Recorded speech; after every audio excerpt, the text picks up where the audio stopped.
పశ్చిమాసియాలో ఉద్రిక్తతలు తారాస్థాయికి చేరుకున్నాయి.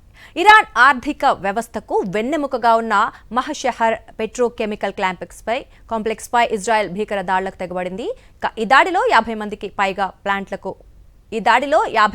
ప్లాంట్లకు విద్యుత్ గ్యాస్ సరఫరా చేసే కీలక మౌలిక సదుపాయాలు ధ్వంసమయ్యాయి. దీంతో ఇరాన్ పెట్రోకెమికల్ ఉత్పత్తి పూర్తిగా నిలిచిపోయింది. ఈ దాడుల ప్రభావం ఎలా ఉందో ఇప్పుడు చూద్దాం. ఇరాన్ ఆర్థిక వ్యవస్థపై ఇజ్రాయెల్ కోలుకోలేని దెబ్బ కొట్టింది. ఖుజేస్తాన్ ప్రావిన్స్లోని అతిపెద్ద పారిశ్రామిక కేంద్రం మహషహర్ను లక్ష్యంగా చేసుకుని ఇజ్రాయెల్ వైమానిక దాడులు నిర్వహించింది. ముఖ్యంగా ఈ కాంప్లెక్స్కు ప్రాణాధారమైన ఫజ్ర్ 1, ఫజ్ర్ 2 యుటిలిటీ ప్లాంట్లపై బాంబుల వర్షం కురిపించింది.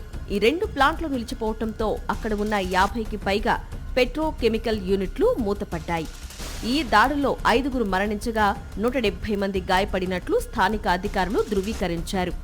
ఇజ్రాయెల్ వాదన ప్రకారం క్షిపణులు, పేలుడు పదార్థాల తయారీకి అవసరమైన రసాయనాలను ఇక్కడ ఉత్పత్తి చేస్తున్నారని, అందుకే వీటిని లక్ష్యంగా చేసుకున్నామని డిఫెన్స్ ఫోర్స్ ప్రకటించింది. అయితే ఇరాన్ మాత్రం ఇవి కేవలం సివిలియన్ అవసరాల కోసమేనని వాదిస్తోంది. మహషహర్ కాంప్లెక్స్ ఇరాన్కు కేవలం ఒక ఫ్యాక్టరీ మాత్రమే కాదు, ఆ దేశం మొత్తం ఎగుమతుల్లో 25% వాటా దీనిదే. ఏటా సుమారు $15 బిలియన్ ఆదాయాన్ని తెచ్చిపెట్టే ఈ కేంద్రం ఇప్పుడు శిథిలమైంది. వీటిని తిరిగి పునరుద్ధరించడానికి కనీసం 2 ఏళ్ల సమయం పడుతుందని నిపుణులు అంచనా వేస్తున్నారు. పెట్రోకెమికల్ ఉత్పత్తులే కాకుండా స్థానికంగా ఉన్న 5 లక్షల మందికి విద్యుత్ సరఫరా చేసే వ్యవస్థ కూడా ఈ దాడిలో దెబ్బతింది. ఇప్పటికే ఆర్థిక సంక్షోభంలో ఉన్న ఇరాన్కు ఈ పారిశ్రామిక విధ్వంసం కోలుకోలేని దెబ్బగా మారింది.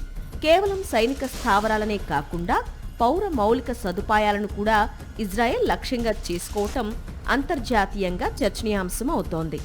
యుద్ధం ఎప్పుడు ముగిసినా ఇరాన్లోని ఆటోమొబైల్, టెక్స్టైల్ మరియు ఆహార రంగాలపై ఈ దాడుల ప్రభావం దీర్ఘకాలం ఉంటుందని ఆర్థిక నిపుణులు ఆందోళన వ్యక్తం చేస్తున్నారు.